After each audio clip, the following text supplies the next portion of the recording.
Experience work interactions in a different and refreshing light. This is the Leader in You podcast brought to you by EMC Leaders. We bring the science of attachment and emotional connection to share the insight of the last 50 years into how you can build strong and connected relationships to build inclusive, connected workplaces. So today we have a guest joining us. I would like to introduce you all to Polina. Thank you, Nadia. And I'm Nadia Garcia. I'm Lola Gershfeld. Thank you for listening, everybody.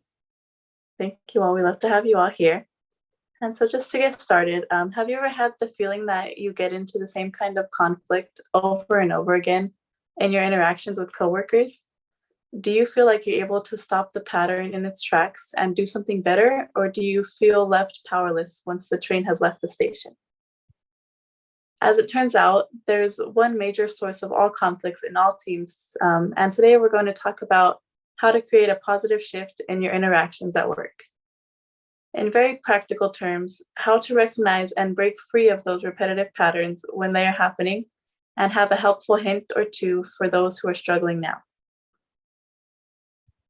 So Lola, as the developer of the emotional connection process, which we will refer to as EMC, EMC is a step-by-step roadmap that creates psychological safety and connection in work interactions, pulling team members to work cohesively together, feeling more grounded when conflicts arise, and developing secure bonds in your relationship with your peers and employees so that you can better be equipped to take on the challenges and moving forward in the company.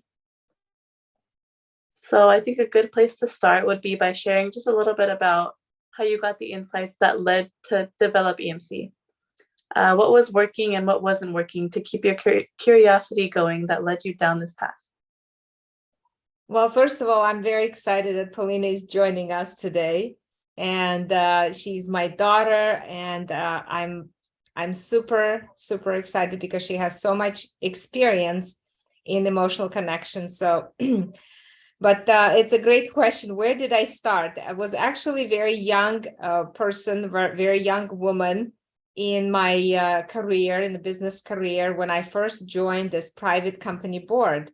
And by that time, I already had experience in building electronic manufacturing companies. So it wasn't like I didn't know about business. And I had a lot of experience, but I didn't have the experience on serving on board. And with my, of course, interesting experience and curiosity as being a young career woman, I asked myself, how hard can it be? Well, I could run businesses, I could build a team, I could do all the other things in business decisions. And the bottom line is, as I was sitting in that boardroom and watching my board members immerse in this drama, first of all, it was totally fascinating for me. And secondly, I felt completely incompetent as I had no idea what I was doing. It was sort of that this drama that was going on was much bigger, much more powerful than any problems I have experienced working as an HR manager or as a CFO or even operations or even read books for that matter. So that was really fascinating for me. And I didn't really understand what was that drama was all about. So I would read books on leadership and communication and psychology. And, as a career woman, as a young career woman, you think that every secret in the universe belongs in the book, if you can just find the right book. So I read everything, and it said things like, teach people negotiation skills or communication skills. And I tried to do that. And then I later on, I learned that people actually could not use their skills when they're really upset. They could only use those skills when they are calm and in emotional balance. So when they get overwhelmed by these enormous, powerful emotions, those skills actually go out the window. Then I try to give people insight into their relationship, and they would say things like, oh, thank you very much. This is very useful. Now, where was I? And then they would just go back berating each other. So that was really frustrating. And so thank goodness for this attachment science and emotional connection, where I started to finally realize that there was some pattern that these board members were stuck into. And what really hit me the most was that I knew that those board members really cared about each other. They cared about the growth of the company. They cared about the employees. So that wasn't the problem. What was happening is I found this drama, the pattern that they were stuck in was just circular. And we would have these long board meetings with no progress. And then when I learned about Sue Johnson's attachment and people like John Gottman, who talks about relationship bonds and patterns, I started to apply what I was learning and started to kind of like noticing who would get triggered, how people would suddenly stop talking to each other, turn away, and but we were not really addressing emotions.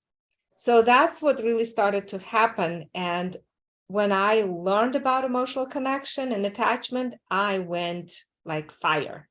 I started to write articles and I started to tell people about it, and to started to apply in boards and teams. And I saw a huge difference in how people interacted with each other, how they started to shift their pattern and their dance in their relationship. And even years later, I have not so far have seen another program that was as effective to get to the heart of the matter so quickly as EMC. So that's how I started in resolving. And the funny thing is, it wasn't just resolving people's conflicts, what was interesting. It was actually shifting their relationship, shifting their bond that they had with each other, which created a better connection, more trust with each other, a better collaboration and engagement. People started to share more information and be more open and responsive to each other. Thank you, Lola. I think it's great to hear the fact that it's not about the focus on the conflict, but rather the shift into, say, these bonds, building these stronger bonds and focusing more on the relationship instead of, these problems that arise. So I'd love to hear your thoughts on that. And I know, we've heard from you, the developer of EMC, how you've had experience with the process. But Polina, I would love to hear from you and your experience with, say, how the EMC process has you've interacted with the EMC process and how it's affected you positively, and just kind of your thoughts on that with team members and what you've experienced.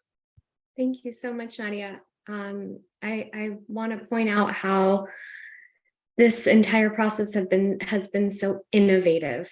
I was listening to you speak, Mom, and I'm just thinking, I was going through visually your entire experience as you told, how it was, being a CEO and having your struggle. And it's so innovative, this entire process, how you've developed it, how you've learned how to apply it, how you've seen how effective it is.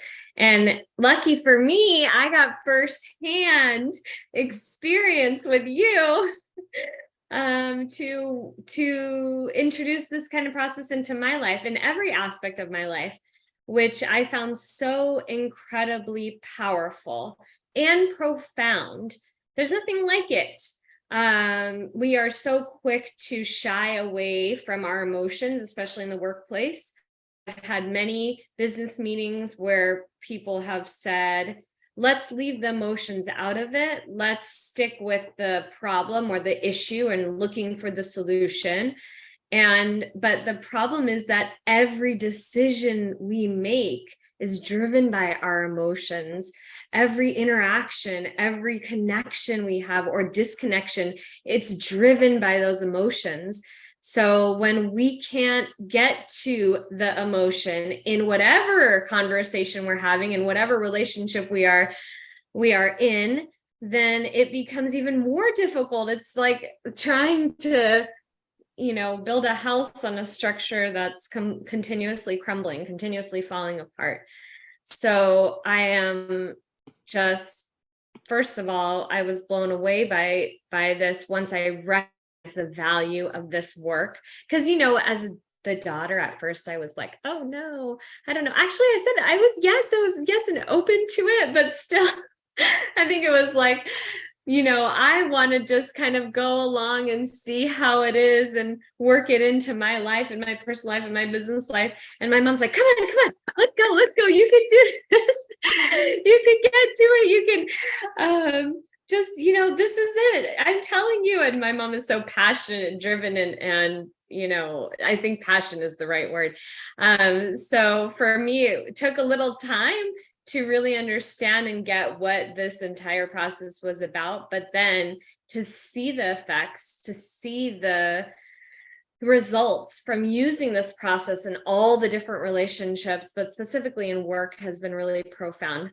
And I'd like to add one more thing. I think that for me, the most impactful experience I've had using this process has been having empathy. So I think that creating positive conversations or experiences, it requires you to be empathetic to the person that could be struggling or could have a conflict or could have a situation that they need support in.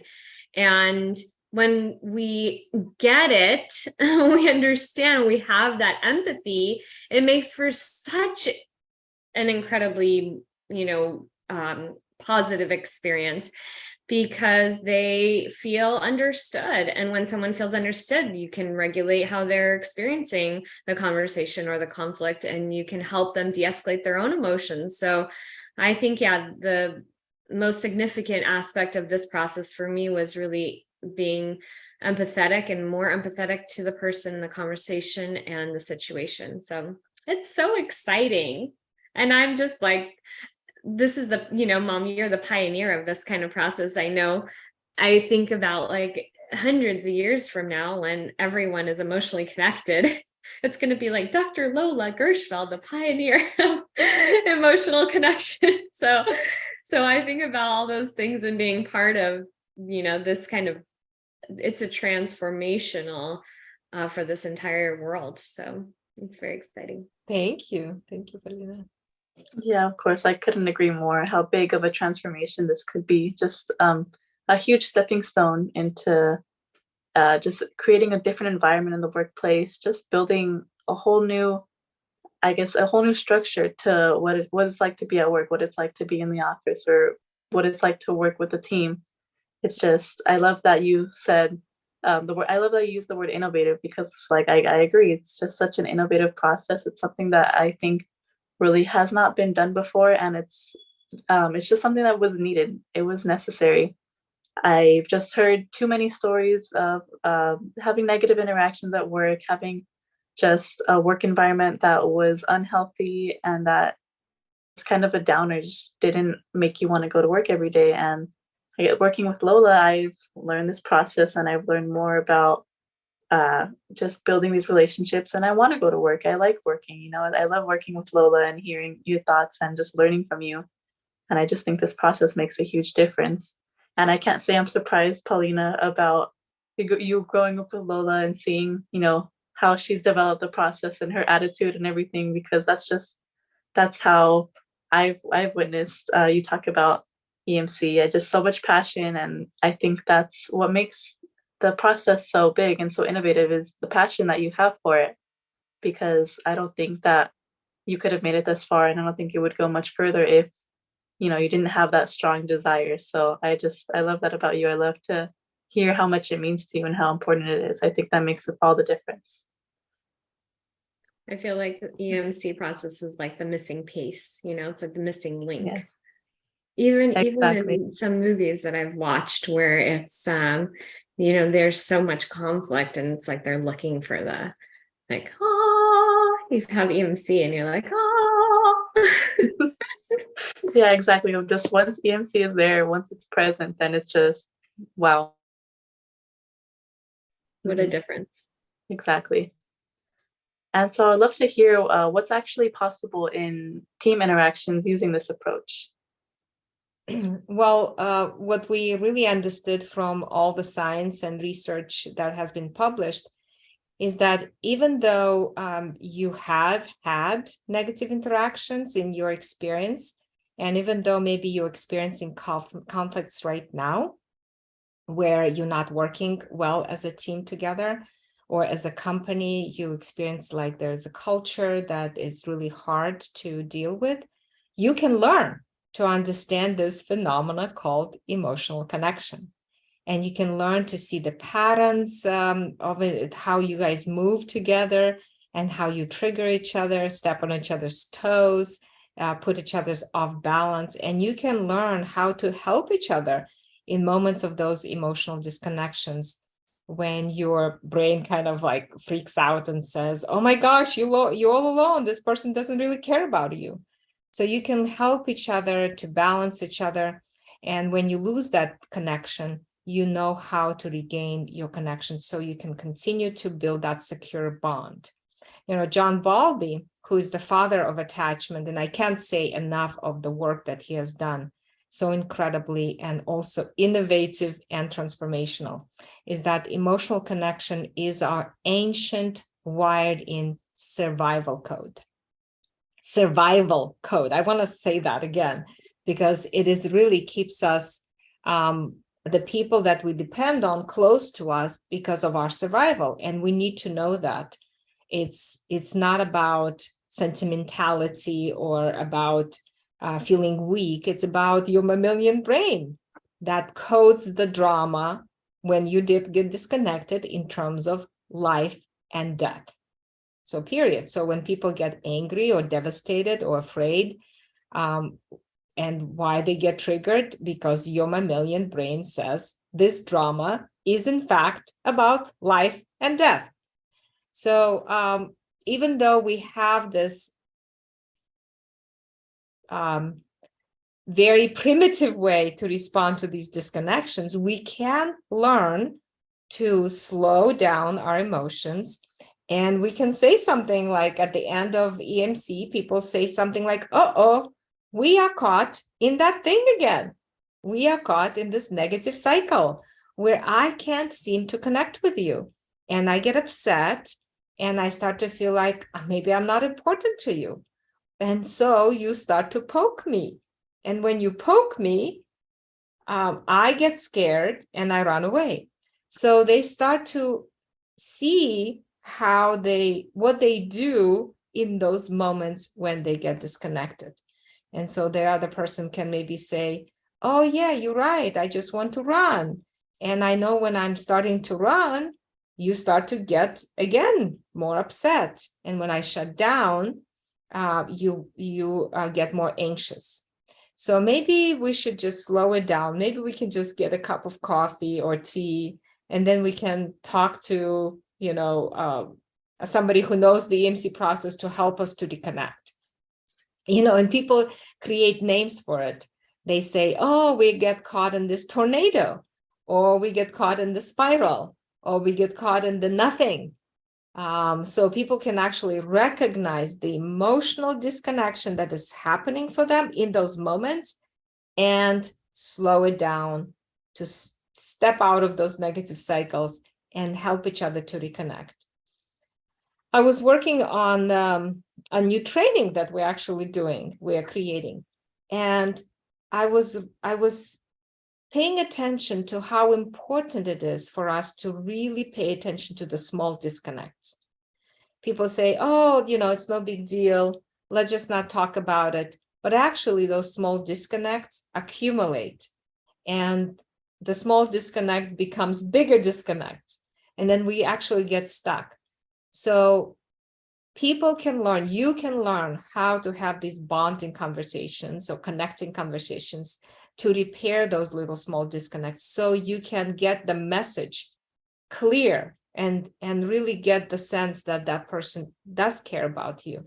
They do value you. They do, they want to help you, but maybe in that moment they got stressed, and here's why. So you can have those type of conversations. This is the key, is to create safety and connection in a way to have the conversation where you can correct the message that you're sending to each other. And, secure bond is really predictive of every kind of mental health and social coping and growth that we can ever think about. It's you can learn better. You become more confident in making decisions. You become more confident, basically just to operate in the world and function better in your work and career. Yeah, I love that you bring up secure attachment, because just the fact that it makes all the difference, like you said, how it impacts, your career, impacts every aspect of your life when you're securely attached. I like to point out that, secure attachment isn't just something that's more comfortable for you, more like, say you just would enjoy it more than any kind of different kind of attachment style. Say if you have a relationship with an avoidant attachment style, where you guys kind of withdraw when there's conflict, or those kinds of things, not only do they just not feel as comfortable for you, but they impact your health, they impact your work, they impact your relationship. There's just so many things that I think I just like to talk about and I like to bring up, because it's secure attachment isn't just something to be desired, isn't just something that would be nice if we had it. As you said, our mammalian brain wants that. This is what we need. It's not just something that, it's not just us being humans, it's us being mammals. It's something that we've evolved to crave, and something that we need to be fulfilled. And establishing that in the workplace, where we spend, the majority of our time, is something not to be overlooked. And I know when you bring up conflicts arising and the difference that it makes when, you're securely attached. And so I would love to know, Paulina, if you have any experience with, I don't know, about in work, or maybe even just in your personal life, where there have been moments where a conflict has arisen, and the fact that you've established this relationship, how that connection has affected the way you were able to handle that conflict. Oh, I know that so well. Well, first I heard you mention health and our emotions, and this is one of my topics because I work in the health and wellness industry, and I talk a lot about how when we don't have the space, or even know the process or the tools to identify our emotions, to express the emotions in a safe place, to be heard, validated, understood, our emotions actually create physical ailments and conditions in our body. So this is, seen so commonly at work, because people have headaches, or they don't feel good, or they get sick before they come, or they end up with high blood pressure, high cholesterol, or they gain weight, or they have insomnia, and mostly 90% of it is caused by stress, because of the inability for us to express ourselves when we do feel in those small moments, just like Mom that you mentioned, we do feel disconnected, when we do feel like we've gotten off balance. And especially when you work in a place where there's a lot of people that you're interacting with, that could cause so many disconnections, right? So if you work with 10 people or 20 people or 100 people or whatever your team is, that is every person that you have maybe caused some disconnection in the conflict and don't know how to express yourself or reconnect, that all adds up as well. So not just with one person or one business relationship, could be many. And absolutely, I have this experience with my 5 children. I mean, they're right there is a good example, and it's like running a team. And so they're all in kind of different roles. And every day there's constant conflict in every situation. I have other people that I work with that the same experience. And I can tell you that the number one thing, like I mentioned earlier, is empathy, understanding that person is struggling. And I gained that from understanding my own triggers and emotions. So as I learned to work through the process and understanding what was happening with me in every single conflict and what was going on with my emotions, and then overcoming the shame of expressing them and creating space for those feelings, that really created so much insight into what they're experiencing. So I remember at the beginning, when I first started learning this process, there was a lot of conversations that I had just actually my mom and I with every conflict, and not including the other person. So it wasn't necessarily a conflict that I was having with my mother, although we've done a lot of work as well together. But it was like if I had a conflict with somebody else and I would come to my mom and talk to her about those conflicts, and then we going through the amazing worksheet that she has that does this process step by step, it was like you also take a look at the perspective of the other person in the conflict. So you're understanding your triggers, you're understanding your emotions that have to do with that, and then how it looks and what it feels like and that sort of thing. And also where physically in the body you're experiencing that. And then you also kind of take a perspective of what the other person is experiencing as well, even if they're not there, which I think is so amazing because you can still go through this process. I mean, I know that it's very helpful and most beneficial to do it with the person that you're dealing with conflict, but yeah, that I think was really profound. And then just knowing how to respond. So I have the empathy so that it helps me understand, and then knowing how to respond. I get it. It makes sense. I hear you saying those kinds of phrases are really important. So they feel heard and validated, and then you can help regulate their emotions, because most likely if they're coming at you in a way that is not effective, which is very normal and common, then you can help them de-escalate and regulate. I just had this example. I just started teaching at a yoga studio, and the lady who teaches after me, she mentioned something that she was struggling with at the studio. And I love the studio. I've been a student there for a long time. And so it's an honor for me to share my practice there. So I noticed that as she was sharing the struggles that she's experiencing in the class, she kind of said it in a way that I could tell that really bothered her. So I acknowledged, like, yeah, I get it. That must be really difficult for you. And then I actually decided to share that information with the owner. And that was very difficult for her. She felt very ashamed that she couldn't tell the owner herself. And then because of that shame, she was upset and probably hurt that I said, well, I think this is great. We could tell the owner, and the owner can then support the teachers, in a way that is best fit. But that's not how it came out to her. And so I received a numerous amount of text messages that I felt were attacking and very overwhelming and lecturing and all those ways, judging, criticizing, all the methods that we use automatically to protect ourselves. And it was so interesting to see the tone change, and how cool that we can even sense the tone in a text, right? I could see the tone change as I responded to her. Yeah, I understand. I get it. That must have been surprising to you. I know, I hear that it was very difficult for you, those kinds of response, as opposed to defend, attack, shame, blame, which is what we tend to do in a response to a conflict. So yeah, so the tools to be empathetic, the tools to regulate, help de-escalate someone in conflict, the tools to then reconnect, which we have not done yet, but yeah, it just is really powerful.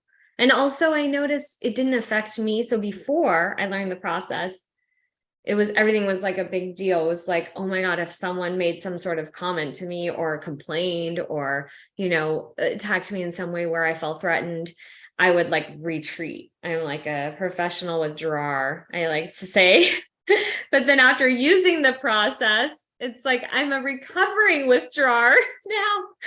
I can slowly respond, and I'm not as, yes, of course it affected me because I felt sad for her, but I was able to regulate and come right back to balance without having to reach for anyone, and I can just respond to her. So that's pretty amazing. Yeah, it definitely is amazing. Thank you for sharing your perspective. And I love that you talk about how much of a difference it made in terms of how you initially react, because I've noticed the same thing with me too. I haven't been working with Lola for too long, but once I've learned more about the EMC process and how to connect and how to, build strong relationships, I've noticed that I'm more able to kind of slow down. And yes, these initial reactions may come up of, like, say, trying to avoid the conflict or wanting to defend, But once you understand your emotions and understand, that the other perspective of that person who you're having the conflict with is also having these same emotions or similar emotions, it's a lot easier to slow down and say, like, take a step back and, just take account that you guys are both kind of trying to rebuild that connection, trying to repair any damages that were happening. And so the more we're emotionally connected, the sooner we can do so, and the sooner we can get past that conflict. And I love that you kind of brought up both sides of the emotional connection. Like, for one, it's important to understand your own emotions and your own triggers, your own vulnerabilities, things like that. But it's also important to acknowledge the other person's perspective and why they might have reacted how they did. I know you mentioned the worksheets and working with Lola about conflicts that, say, weren't even with her, but were just something that you were experiencing. Because I've done the same thing, and I mentioned to Lola when we were doing it, like, it's just almost therapeutic, even though these people weren't here with us. The person who I was having the conflict with wasn't necessarily part of the meeting, but just to kind of express my feelings and how I reacted to the situation and why I did so, and then at the same time talking about, what this person might have been experiencing, because we were both having a conflict. It wasn't one-sided. So to think about it from their perspective, I think just made all the difference as to getting over this and moving past the conflict and kind of wanting to reestablish that connection. Yeah, it's so amazing. I love it. I wanted to add to, when I was working at the beginning, when I first learned this, and I was sharing some of the conflicts I was having with my mom with other people, and I would say things like, how's this going to help? They're not here. Or, I don't know how they're feeling. Those are kind of the comments I would say. My mom would tell me that it's still helpful for us to understand, right? This is kind of the entire cycle. So when we get triggered or we get off balance and we take the time to slow down things and use the slow motion camera and look and deep into our emotions, everything that you can find on my mom's course and her books and stuff, then it's like, it still helps you learn how to de-escalate and regulate your own experience. And then it's easier to speak with whoever you have the conflict with, which was really important, right? It's like that same understanding of your own triggers, your own emotions, but to then go back and still be able to have that conversation with that person. So. And it's actually a very good point what you're bringing up, Polina, because if we are not able to slow down, we're spending a lot of energy trying to prove the other person is wrong, or worrying about what, just have happened. So if you are putting all that energy into trying to get into that defensive state and protective behaviors, you are really crippling yourself in terms of being able to be engaged and work through. There was an interesting study done after 9/11, where researchers looked at companies in the vicinity of the Twin Towers that went down and how they dealt with that trauma of this attack. And those companies who have created support groups, internal support groups, where employees would come together, share their experiences, slow their emotions down, were able to have these bonding conversations where they could turn to each other and share their vulnerability in moments of stress and ask for what they need and accept when people did provide support that they needed. Those people were able to recover faster and move on and continue to engage and thrive. And so they did really, really well. Those people who did not participate in those support groups did poorly. They were isolated, they became depressed, many of them left the companies. So we know that the best source of resilience in human beings is our ability to reach for each other when that stress comes in. And so when we're able to slow things down and able to reconnect and share those vulnerabilities and know that the other person is not going to turn away from us or and is going to be able to respond to us, then that is the most powerful strategies we have for dealing with stress and vulnerabilities. Life is big, and we can't really deal with it on ourselves. So our biggest strength is, as species, is our ability to do that, to connect. Exactly. Just that ability to connect and express those abilities is just really something that can't be overlooked. It's what we all need. And once you're in that secure place, it's almost like your whole system becomes available for being creative in the world, collaborating with your coworkers, and collaborating just with others in general. And without it, our entire systems become compromised. So I would kind of like to hear your perspective about our system as a whole and how emotional connection makes a difference. Well, I think, what Polina just explained, are you able to regain your emotional balance? Are you able to stay in the conversation? Are you able to continue to be accessible, responsive, and engaged? These are the key attachment questions that our brain constantly asks us is, are you there for me? A-R-E. Are you able to access your emotions in a way that you're going to let me in? Are you going to be able to respond to my emotions so you can really get the experience that I'm experiencing or having? And are you able to be emotionally engaged even though you don't agree with me? So when our response, or when the answer to the question, are you there for me, is a resounding yes, we have a secure attachment. Our brain is relaxed. We can be present for the conversation, and we can really, like Polina was able to say, look, I'm going to just slow it down. I really get how difficult this is for you.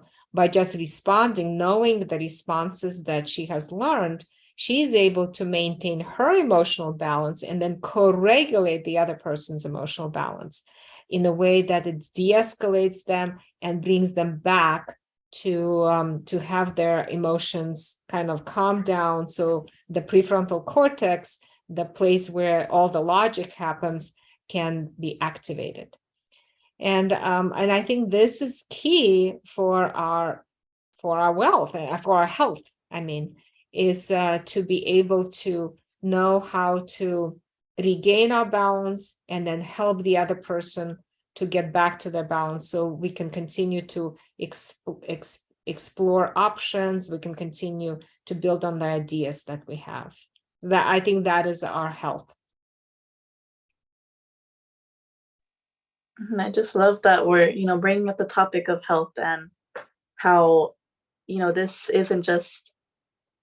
is about our health and well-being. It's not about, something that we want, but like these are about meeting needs. And so I know I'm kind of, going back and forth, but I just love the fact that we have, Lola, the developer, of the process, and then Polina, you kind of have that firsthand perspective you learned from Lola, and you kind of use the EMC process in your daily life. So I would love to hear, your perspective, your side of the conversation about, our systems and how emotional connection impacts them. Well, this is just my favorite topic. So the health, back to the health. I was just reading, I'm taking a class currently at a university, and I was reading this book, and the doctor talks so much about how oftentimes when we have different kinds of diseases, the reason why we have those is because we have a system in our body that could be off balance. And the off balance comes from an incongruence. And the incongruence is, I also, of course, this is his perspective. I feel very strongly aligned with this. And also, Mom, I think this aligns with everything that you say. That when we could have a feeling or an emotion, an experience, and then we have thoughts that come, we have those automatic thoughts and automatic behaviors that come with that experience. So this is all taught in the emotional process, the EMC process. And then we are left with whatever happens when we have those automatic protective thoughts and behaviors. And typically they're not effective ways. Unless you do the training, then they become very effective ways. But before that happens, they're not effective ways. And then that there's an incongruence there. So we have this emotional experience. We don't use the right tools to express ourselves. And then we have thoughts that come from those because of our survival need. And then we have our automatic protective behaviors and thoughts. And those are not congruent with how we're actually feeling and experiencing on an emotional level. So with that incongruence, we get thrown off balance. And in this book I was reading yesterday, it would talk so specifically about how our nervous system gets affected by high cortisol levels, for example, the stress hormone, and how because of, if we are in that constant state of not feeling safe, right? So if we go into an environment and we are constantly triggered and we are not feeling safe, then our entire experience in every situation is heightened. So we have actually more sensitivity to triggers and to conflicts and to relationships when we can't calm down the amygdala, when we can't experience that safe emotional conversations, those bonding moments. And then because of that, every system in our body responds, every single system, not just the nervous system and not just the immune system, but every system from our head to our toes experiences that high cortisol level. The other thing that I really love about this is that our body has this really powerful tool called specificity.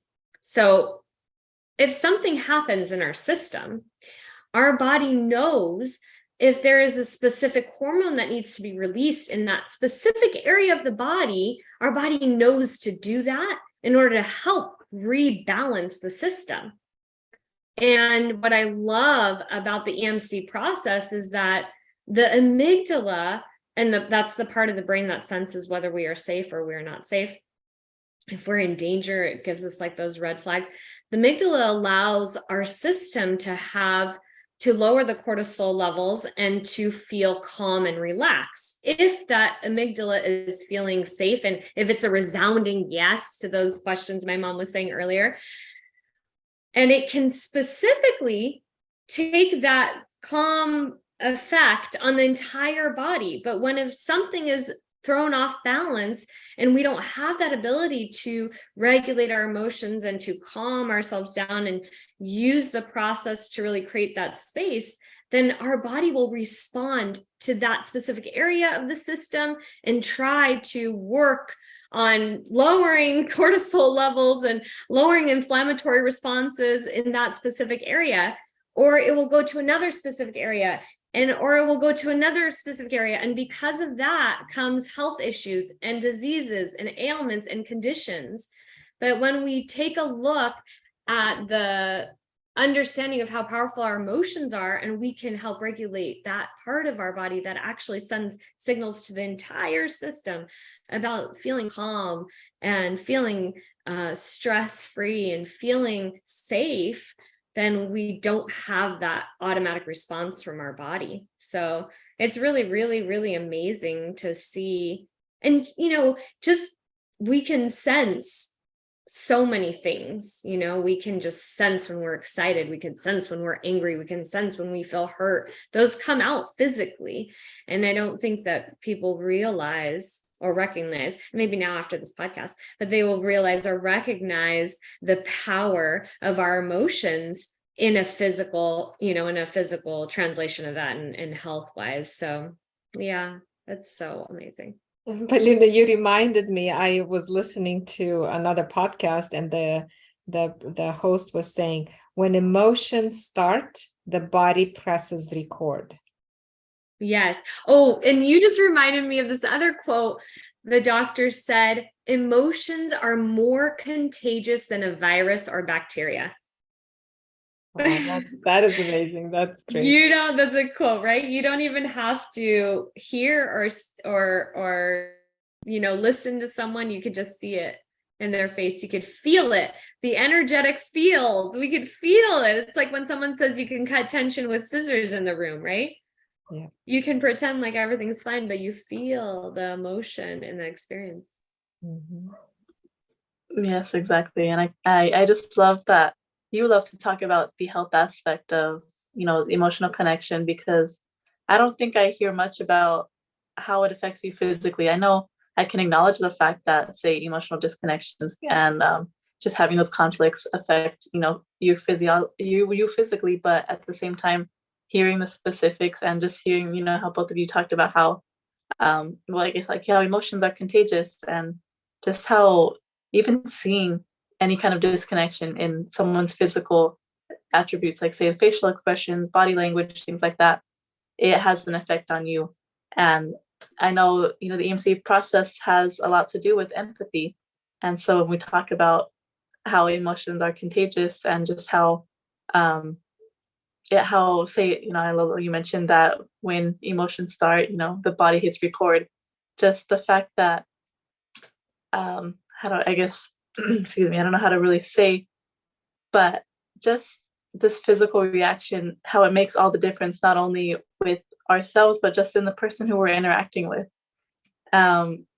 Just the fact that they can see that there's conflict, whether or not the conflict has been addressed yet, it's obvious, it's there, and you can feel it. And so the thing that's occurring to me is the question of what is the balance between inner work, where we can address these places where we get triggered within ourselves, and the kind of work that you do to create an external bond with the team? I think they go hand in hand, because we are interpersonal beings and we are designed to grow each other. So we can grow people with them, but the best place for people to grow is in these good, secure relationships when they have at work. They can grow each other. And, people do all kinds of things. I mean, Polina just said, she does yoga. We teach, people can learn how to breathe and meditate. All of those things are great. But what we have seen over and over and over again is that when you have an opportunity and where people can come back to each other and have these reconnecting conversations, this is where the most natural place for people to heal their injury, to heal the trauma, is in that secure bond with each other. And that's what we see. So if we think about specific parts of EMC, I might say to a person, on one hand, you want to reach for this person and ask for them support. But then on the other hand, you want them to come to you and pull you out of that stuck place because you have a wall or you get stuck in it. So people recognize that it's hard for them to be vulnerable and reach for that connection because they get so scared that they will be rejected and get hurt again. But then with practice, as with anything, like we refer interaction as a dance and emotion as the music. So with practice of learning new steps in the dance, you start to take those risks safely and help each other and pull each other closer and be able to share those vulnerabilities with knowingly that the other person will not reject you, will not turn away, because they want to be connected with you. You are important to them. And so we could say to each other, we could lead the conversation to say, like, could you tell this person, please? Could you tell them that one part of me wants to put up this wall and the other part of me wants to get back to connection? So just being articulating those moments, you start to create a real healing for them, a new dance where they can experience that connection. And they can say to each other, well, I didn't know that. I didn't know that you felt that way. I thought you just want to avoid me. You just want to be alone and I just should leave you alone. But now I see that you're hurting. when you're alone. You feel isolated and alone, and it scares you. And it scares me too, because I want to be connected together. We're working together. We depend on each other. I want to be connected together because you're important to me. Your relationship is important to me. And so when people are able to reassure each other on how much they matter to each other, how important they are, they start to get stronger in their relationship. And so it becomes easier to take those risks. It becomes easier to say, hey, I was really hurt, or I get scared when we get into that place. So I think everything really becomes a lot easier to make when people are practicing together, when they're learning together the language, when they are doing the exercises together, and they're able to deal with more threat better, they're able to support each other. The whole thing, the culture just shifts and becomes a lot more positive and more powerful in a way, because they now, as one, they become bonded, they become more secure. Yeah, exactly. Well said. And I like the fact that that you bring up just the fact that it's not, how do I say what I'm thinking? The fact that it's so hindering to fear rejection, because the fear of rejection is such a big obstacle in our lives. And when you're not emotionally connected, when you don't feel safe to share those vulnerabilities, then it just almost feels like you're stuck. You're stuck in this place of disconnect and conflict. And it seems like there's no getting out of it, there's no escape, because expressing those feelings is just too big of a risk, one that you're not willing to take. But when you are emotionally connected, when you do have this established relationship, that you have no fear that it's going to tarnish if you bring up these conflicts, then you're able to express your vulnerabilities. And I like the fact that you didn't say it's not a risk, but you said it's less of a risk, because it's always going to feel like a risk to be vulnerable and to say express feelings of doubt or rejection or just any negative emotions that are uncomfortable to discuss. It's always going to feel like a risk. But when we do that bond where we don't fear that it's going to go away when we bring up these things, then we feel safe and we feel that we are going to seek out that connection. And so, Paulina, I don't know if you have any thoughts on this, your perspective of, say, the fear of rejection, or just even expressing vulnerabilities and how difficult that may be for you or for a team. Yeah, I definitely, at the beginning when I first started learning I had a lot of shame and fear.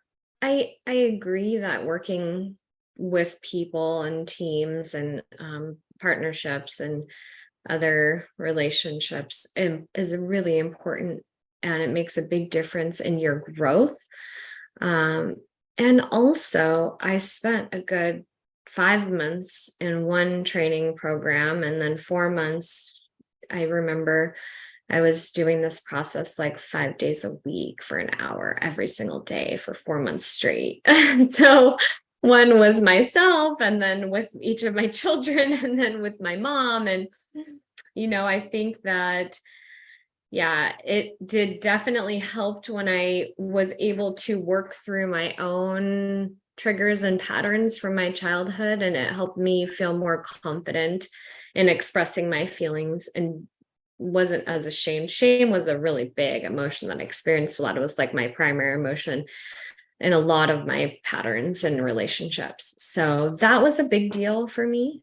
And working through that with a specialist, the EMC specialist, and then being able to integrate it in all my relationships. Yeah, I say it's better. It's both as scary. Keeping your emotions in is scary and difficult, and speaking about them is scary and difficult, but it's worse to keep it in. It's just, because that comes out in physical health problems that, you suffer alone. When you talk about it, at least you can suffer with someone else, and then the suffering becomes less. when you it's not suffer as with not as another difficult, person. you know, and then you're not alone in the suffering, and then you recover from the suffering together. So I actually watched Simon Sinek post on LinkedIn. He was saying that they have in their company, they have this policy, no one cries alone. oh, that's a good one. Yeah, so if you have an urge to cry, you call your coworker and you say, I'm gonna use that one with my kids. I'm gonna write it down right now. yeah, no one cries alone. Yeah. Yeah, I love that. I like that one. Well, as I mentioned earlier, I just love that you both were able to join us. I loved hearing from Lola, the developer of EMC, and Paulina. You had that firsthand experience, and from your perspective of health and wellness. So it was really a joy to do this podcast with you. Thank you both for being here and for sharing your thoughts. Thank you, Nadia. And thank everyone for listening. It's a joy to share these podcasts with you. And please be sure to check out our previous podcasts and subscribe to join us on our next podcast, The Leader in You. And until then, be well and focused on your relationships, and we'll see you soon.